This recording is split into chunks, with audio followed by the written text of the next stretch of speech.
As you can see here, I bought this unit off of Amazon. The packaging is very simple. It comes with a protective sleeve over the main box.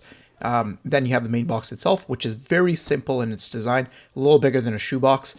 And then as soon as you open the box, you have your owner's manual, warranty information, quick start guide. This has a 2-year warranty, by the way. Then you have the main unit itself here, very nice.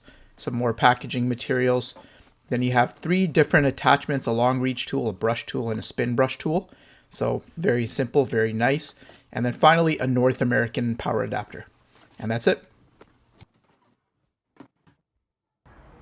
Now, as we get into the demonstration portion of the video, I'll quickly show you what my Jeep looks like before. And the one thing to keep in mind is that a portable vacuum that's on batteries like this is made to be a maintenance cleanup kind of tool. So you're not going to be able to do a complete full detail on it. But if you're using it once a week just to kind of clean up the debris, that's what it's meant for. Now, with a 50-minute rated battery, the dirtier your vehicle is to begin with, the less you're going to be able to get done with this thing, obviously.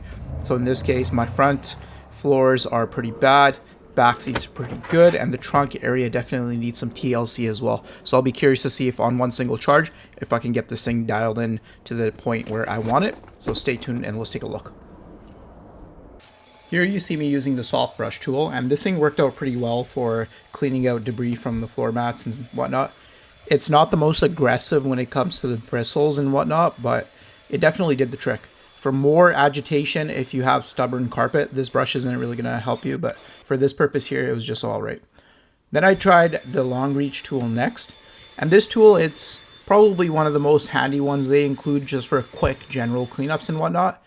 But being that the machine is right behind it, I couldn't get behind my seats or between my seats and the center console and into really intricate areas without the machine hitting it. Like, that length of that tool is pretty much the maximum you're going to get out of it. And then from the spin brush tool here, you can see it does really well when you have a bigger surface to clean up. Like, it made pretty quick work of the mats and of the trunk area here, but anywhere else, that tool in particular is not going to be the greatest. But that's where this brush tool here can come in handy for all your intricate little areas. One word of caution though, if you're going to use this brush on the floor mats and on the floors and all that kind of stuff, make sure you clean it up pretty well before you use it on your dashboard or your vents or your screens or more sensitive areas of the vehicle, because you don't want to risk scratching those areas. Or clean them first and then clean the floors after.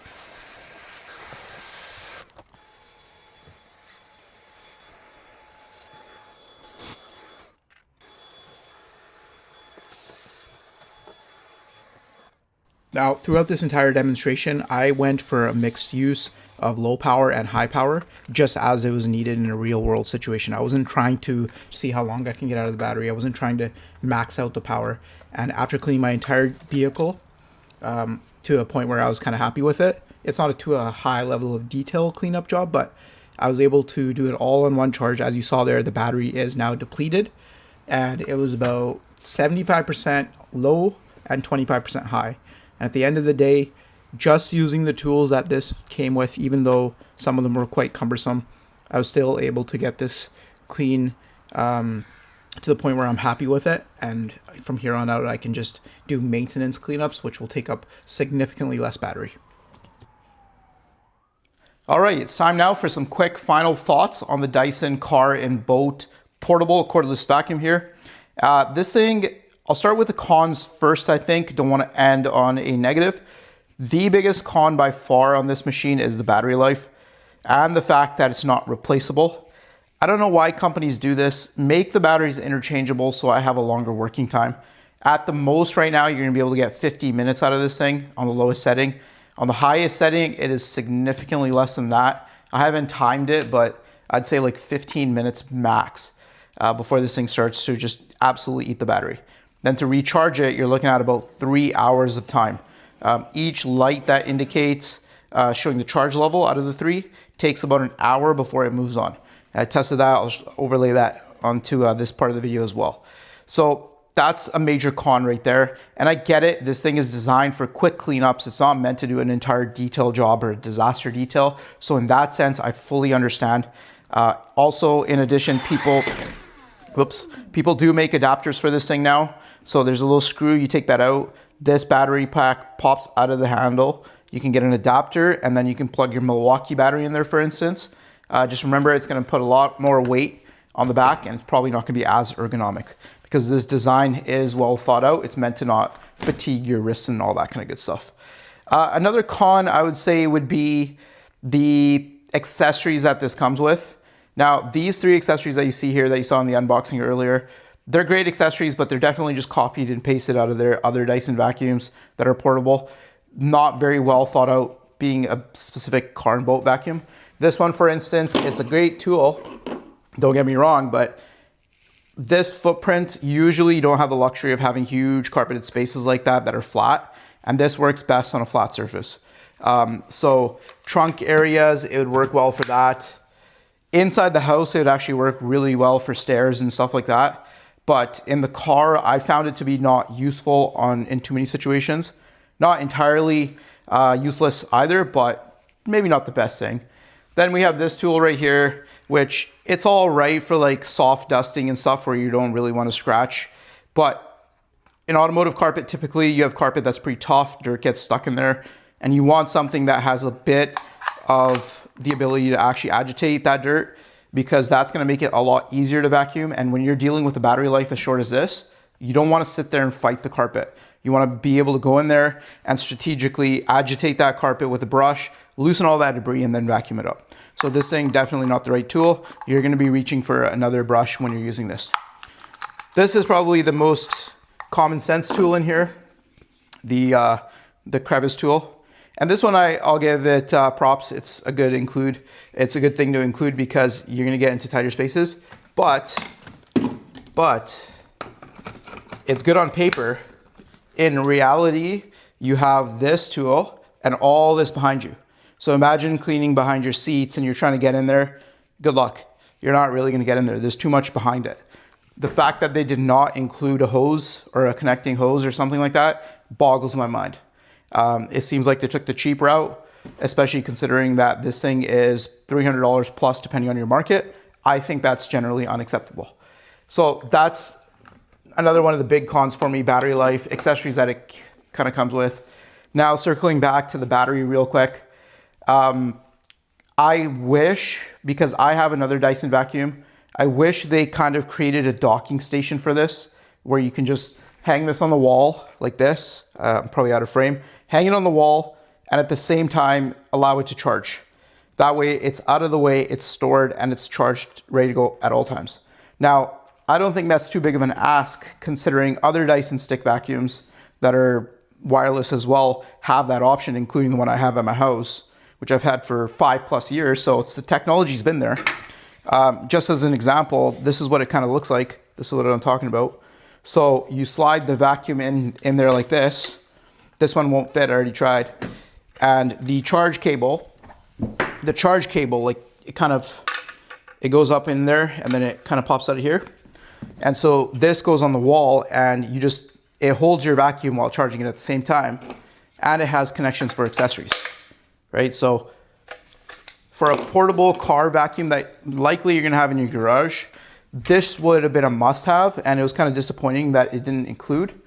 I knew it didn't include it because the Amazon description was pretty accurate, but I figured this would, I didn't really see how it was all configured. I thought it would just work.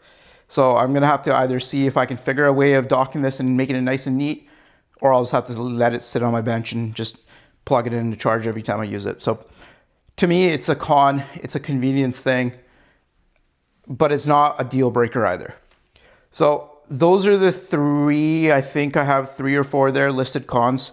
Now I did go ahead and purchase something to kind of mitigate some of those cons for me, which I'll show you here in a second. I bought it off of Amazon as well just a few days ago. $30 for all these accessories. The main one I was after is this hose right here, which is a stretchable hose. What they did was they just copied kind of the locking mechanism of the Dyson products. And now, as you can see, snaps right in place. Slightly different shade of gray there. But now this is an absolute usable tool now, because now you don't have this big base behind you. This hose reaches to at least 3 feet, maybe more. And the fact that they didn't include this tells me that whoever designed this package deal does not clean cars or has any kind of idea on how to clean cars, because this is a must-have. You need this hose with this in order to do an effective job, in my opinion. So I didn't really like that I spent the kind of money I spent on this and then had to go buy more stuff.